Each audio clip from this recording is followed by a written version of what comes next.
Most people are not lazy. They are just busy with the wrong things. Welcome to Mindway English. Today we are talking about how to stop feeling busy and start becoming productive. That first line already feels personal. Because many days, I feel tired at night, but when I ask myself what I actually completed, I do not have a clear answer. I was doing something the whole day, but still, I feel like the important work did not move. Exactly. That is one of the biggest problems in modern life. People are active, but not always effective. Their hands are moving. Their phone is always open. Their mind is jumping from one thing to another. But at the end of the day, they feel empty. Yes. Sometimes I reply to messages, check notifications, watch one small video, then another video, then I remember one task, then I open another app. After 2 hours, I feel like I was busy. But actually, I did not finish anything important. That is the difference between being busy and being productive. Busy means your time is full. Productive means your actions are meaningful. So busy is about activity. Productive is about progress. Exactly. And that is the main idea of this episode. You do not need to fill your whole day. You need to choose what truly matters and give it your attention. That sounds simple. But in real life, it is hard. Because everything feels important. Messages feel important. Work feels important. Family things feel important. Study feels important. Even random notifications feel urgent. Yes. And that is why many people confuse urgency with importance. Something urgent asks for attention immediately. Something important actually improves your life. Can you give an example? Of course. A notification is urgent. It appears suddenly, makes a sound, and pulls your attention. But studying for your exam, building your skill, finishing your project, taking care of your health, or planning your future may be more important. The problem is that important things are often quiet. That is very true. Important things do not shout. Notifications shout. Exactly. Important work usually waits silently. But if you keep ignoring it, one day it becomes a big pressure.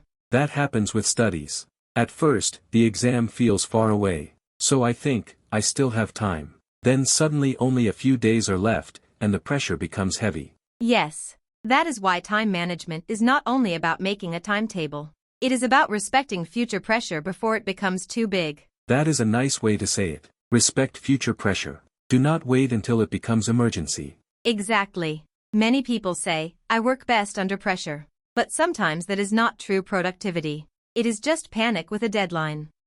Panic with a deadline. That sounds painfully true. It is very common.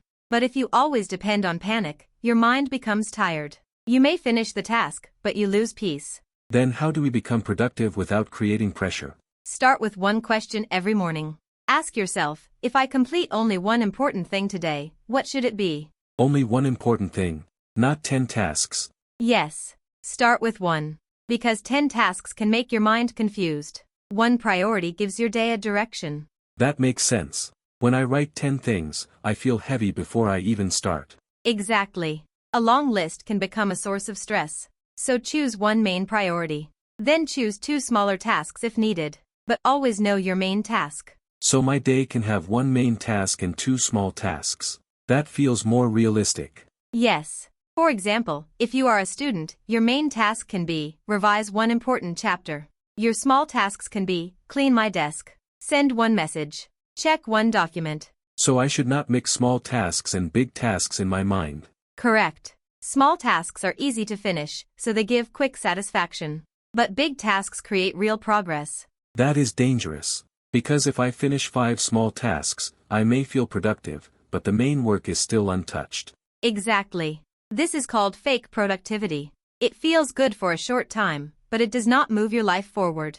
Fake productivity. That is when I organize my files, change my wallpaper, clean my phone, make a big plan, and still avoid the real work. Yes, planning can be useful. But planning becomes a problem when it replaces action. That happens to me. Sometimes I spend more time making a schedule than actually following it. Many people do that. They create a perfect timetable. They feel motivated for one day. Then real life happens. The timetable breaks. And they feel like they failed. Yes. That is why I stopped using timetables. They look good on paper, but they are hard to follow. Because many timetables are too strict. Real life needs structure, but it also needs flexibility. So what is better than a strict timetable? Use time blocks. Instead of planning every minute, divide your day into simple blocks. Morning focus block, afternoon work block, evening review block, night rest block. That sounds easier. Because if one exact time changes, the whole day is not destroyed. Exactly. Time blocks give direction without making life feel like a prison. Can you give an example for a student or a busy person?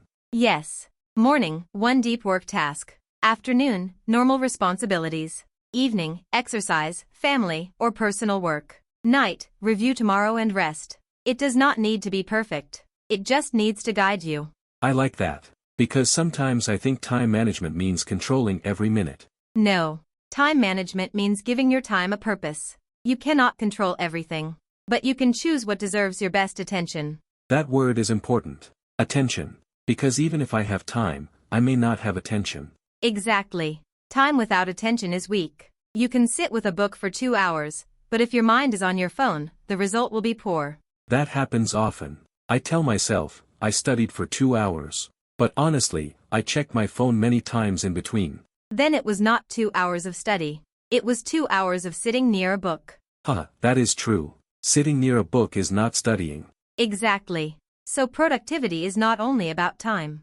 It is about attention, energy, and intention. Can you explain those three? Time is how long you work. Attention is how deeply you focus. Energy is how ready your mind and body are. Intention is why you are doing it. That makes sense. If I have time but no energy, I feel sleepy. If I have energy but no attention, I get distracted. If I have attention but no intention, I may focus on the wrong thing. Beautifully said. That is why just saying manage your time is not enough. You must manage your attention also. Then phone distraction is a big issue. Because it takes attention without permission. Yes. The phone is not bad by itself, but if you use it without control, it controls your day. Sometimes I open my phone to check one message. Then I see a notification. Then I open YouTube. Then I watch one short video. Then another. Suddenly 20 minutes are gone. That is not because you are weak. It is because the environment is designed to pull your attention. So what should I do? Throw my phone away? No. Just create distance. When you start important work, keep your phone away from your hand. Not beside you. Not under the book. Not face down near you. Away. That sounds simple, but I know it will help. Because if the phone is near me, I touch it automatically. Exactly. Many distractions are not decisions. They are habits. So change the environment before you depend on willpower. That is powerful. Do not fight the distraction every minute. Remove it before it starts. Yes. Willpower gets tired. Good systems protect you. Good systems protect you. I like that line. For example, if you want to study, prepare your table before sleeping. Keep the book ready. Keep water ready. Keep your pen ready. Keep the phone away. Then in the morning, starting becomes easier. So productivity starts before the task starts. Exactly. Preparation reduces resistance. Resistance means that heavy feeling before starting. Yes. That feeling when the task looks too big, boring, or difficult. Resistance says, later. Resistance says, just 5 minutes. Resistance says, first check your phone. That voice is very familiar. Everyone knows that voice. So use a small start. Tell yourself, I will do this for only 10 minutes. The 10-minute rule again. Yes. The 10-minute rule is powerful because it lowers pressure. Your mind may reject a 2-hour task, but it can accept 10 minutes. And after 10 minutes, maybe I continue. Exactly. But even if you stop after 10 minutes, you still started. Starting builds trust. This can help with many things. Study for 10 minutes. Exercise for 10 minutes. Clean for 10 minutes. Write for 10 minutes. Yes. Small starts are not small when they break a long delay. That is a strong line. Small starts are not small when they break a long delay. Exactly. Now let us talk about another problem. Many people say, I do not have time. But sometimes the truth is, I did not choose time for this. That sounds a little painful, but true. Yes. Of course, some people are genuinely busy. Work, study, family, travel, responsibilities. Life can be heavy. But even then, we must be honest about where our time goes. So instead of saying, I do not have time, I should ask, where is my time going? Exactly. Your calendar shows your priorities. Your screen time shows your habits. Your results show your focus. That is very direct. Your calendar shows your priorities. Your screen time shows your habits. Your results show your focus. Yes. not to feel guilty. To become aware. Awareness is the beginning of change. Sometimes when I check screen time, I feel shocked. I think I used the phone for 1 hour, but it shows 4 or 5 hours. That is important information. Do not attack yourself. Just observe. Ask, which app is taking my time? When do I use it most? What feeling makes me open it? Feeling. Yes. Sometimes we use the phone because we are bored. Sometimes because we are tired. Sometimes because we are avoiding a hard task. Sometimes because we feel lonely. That is true. When the task is difficult, suddenly every app becomes interesting. Exactly. Distraction is often escape. Escape from discomfort. Yes. So instead of asking only, how do I stop wasting time? Ask, what am I trying to escape from? That question is deep. If I avoid studying, maybe I am escaping fear. Fear that I will not understand. Fear that I am already late. Exactly. And when you understand the fear, you can handle it better. You can say, this task feels difficult, but I can start small. So time management is also emotional management. Absolutely. People think time management is only clocks and schedules. But many time problems are emotional problems. Fear, boredom, confusion, pressure, perfectionism. Perfectionism also wastes time. Very much. Perfectionism says, if I cannot do it perfectly, I will not start. But progress says, let me make a simple beginning. That happens when I want to write something. I wait for the perfect first line. Then I write nothing. Yes. The first version does not need to be perfect. It only needs to exist. That line is useful. The first version does not need to be perfect. It only needs to exist. Exactly. You can improve something that exists. You cannot improve something that never started. That is true for English speaking also. If I do not speak because I fear mistakes, my English will not improve. Perfect example. Speaking imperfect English is more useful than silently waiting for perfect English. So productivity means doing useful imperfect action. Yes. Useful imperfect action is much better than perfect planning with no action. I think many people need to hear that. Yes. Now let us create a simple daily system. Not complicated. Just 5 steps. Okay, I am ready. Step 1. Choose one main priority for the day. One main priority. Step 2. Break it into a small first action. For example, not study physics, but read 2 pages or solve 5 problems. Exactly. Step 3. Remove one distraction before you start. Phone away. Notifications off. Table clear. Yes. Step 4. Work for 10 or 25 minutes. Like a focus block. Correct. Step 5. At night, review honestly. Ask, what did I complete? What distracted me? What is tomorrow's first step? That is simple. Choose priority. Make first action. Remove distraction. Focus block. Night review. Exactly. Simple systems are easier to repeat. I like that this does not feel extreme. Some productivity advice feels like I need to become a machine. You are not a machine. You are a human being. You need work, but you also need rest. That is important. Sometimes I feel guilty when I rest. Rest is not always laziness. Rest can be part of productivity. If your mind is tired, your work quality becomes poor. So rest is not the enemy. Uncontrolled distraction is the enemy. Exactly. There is a difference between real rest and mindless distraction. Can you explain? Real rest makes you feel better after it. Mindless distraction often makes you feel empty after it. That is true. After a short walk, I feel fresh. After 1 hour of random scrolling, I feel tired and guilty. Exactly. So do not remove rest. Choose better rest. Better rest means walking, sleeping, talking to family, stretching, listening to calm music, maybe sitting quietly. Yes. Rest should return energy to you, not steal more attention from you. That is a good way to understand it. Now let us talk about evenings. Many people lose the evening. They finish work or study, feel tired, open the phone, and the whole evening disappears. That is exactly what happens. Evening is dangerous. Because I feel like I deserve a break. Then the break becomes 3 hours. Yes. So plan a soft evening structure. Not strict. Just clear. For example, 30 minutes rest. 30 minutes personal task. Dinner. 10 minutes review. Sleep preparation. Sleep preparation is also time management. Very important. Tomorrow's productivity begins tonight. If you sleep late after scrolling, tomorrow morning becomes weak. That is true. When I sleep late, I wake up tired. Then I start late. Then I feel behind. Then the whole day feels messy. Exactly. One bad night can affect the next day. So protect your sleep. This is hard, but important. Start small. Do not try to change everything in one day. Just keep the phone away 15 minutes before sleep. Then slowly increase it. 15 minutes feels possible. Good. Productivity improves when your habits are realistic. I have one question. What if my day is already wasted? Suppose it is evening, and I did nothing important. Should I just give up and start tomorrow? No. Never throw away the whole day because one part went badly. Use the reset question. What can I still do in the next 10 minutes? So even if the day is bad, I can still save a small part of it. Exactly. A bad morning does not need to become a bad day. A bad afternoon does not need to become a bad night. Reset quickly. That gives hope, because sometimes I think, today is already gone. Then I waste even more time. That is a common trap. Do not wait for a new day to restart. Restart in the next 10 minutes. Restart in the next 10 minutes.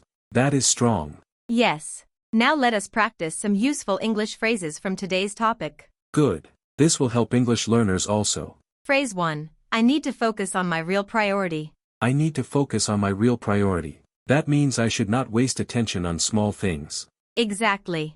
Phrase 2. I am busy, but I am not productive. I am busy, but I am not productive. That is honest. Phrase 3. Let me start with 10 minutes. Let me start with 10 minutes. This is useful when I feel lazy or scared. Phrase 4. This is urgent, but is it important? This is urgent, but is it important? That helps me think before reacting. Phrase 5. I will remove one distraction before I start. I will remove one distraction before I start. Phone away. That is my first step. Very good. Phrase 6. A small start is better than a perfect plan. A small start is better than a perfect plan. That is one of my favorite lines today. Good. Now let us apply everything to a real day. Imagine you wake up and feel already behind. You have study, messages, some personal work, and maybe family responsibilities. What should you do first? First, I should not panic. I should ask, what is the one main priority today? Excellent. Then? Break it into a small first action. If the main priority is studying, the first action can be, open the chapter and read one page. Good. Then? Remove one distraction. Keep my phone away. Maybe turn off notifications. Good. Then? Start for 10 minutes. Not think too much. Just start. Perfect. And at night? Review honestly. What did I complete? What distracted me? What is tomorrow's first step? Excellent. That is a simple productive day. Not perfect, but clear. I like that you keep saying, not perfect. Because if I expect perfect, I quit quickly. Exactly. Consistency is built on realistic days, not perfect days. That is another good line. Consistency is built on realistic days, not perfect days. Yes. Your goal is not to become perfect tomorrow. Your goal is to become a little more intentional. Intentional means I choose what I do instead of moving automatically. Correct. Many people live on autopilot. They wake up, check phone, react to messages, follow random thoughts, and then wonder where the day went. Autopilot is dangerous because it feels normal. Yes. So pause before you start the day. Even 1 minute is enough. Ask, what kind of day am I creating? That question feels powerful. What kind of day am I creating? Yes. Because your day is not only something that happens to you. You also create it through choices. But not everything is in my control. True. You cannot control everything. But you can control some things. Your first action. Your phone distance. Your main priority. Your next 10 minutes. That is realistic. I cannot control the whole day, but I can control the next 10 minutes. Exactly. And a better life is often built through better 10-minute choices. Small choices become big results. Yes. Now before we finish, let us summarize the main lessons. Okay. Lesson 1. Busy and productive are different. Busy means full time. Productive means useful progress. Good. Lesson 2. Urgent is not always important. Important things are often quiet, so we must choose them intentionally. Lesson 3. Choose one main priority each day. Do not let a long list confuse your mind. Lesson 4. Use the 10-minute rule. When a task feels heavy, start small. Lesson 5. Remove distractions before you begin. Do not depend only on willpower. Lesson 6. Rest is important, but choose real rest, not mindless distraction. Lesson 7. If the day goes badly, restart in the next 10 minutes. Do not wait for tomorrow. Beautiful. That is the whole idea. Time management is not about controlling every second. It is about giving your best attention to what truly matters. I feel this is very practical. Not extreme. Not complicated. Just clear. That is how good productivity should feel. Clear and possible. Not stressful. So today, I will choose one main priority. I will start for 10 minutes. And I will keep my phone away before I begin. Perfect. And if you are listening right now, you can do the same. Do not try to change your whole life today. Just ask, what is one useful thing I can do in the next 10 minutes? One useful thing. That is enough to begin. Exactly. Thank you for listening to Mindway English. Take one small action today. Use your English. And we will meet again in the next conversation. See you in the next episode.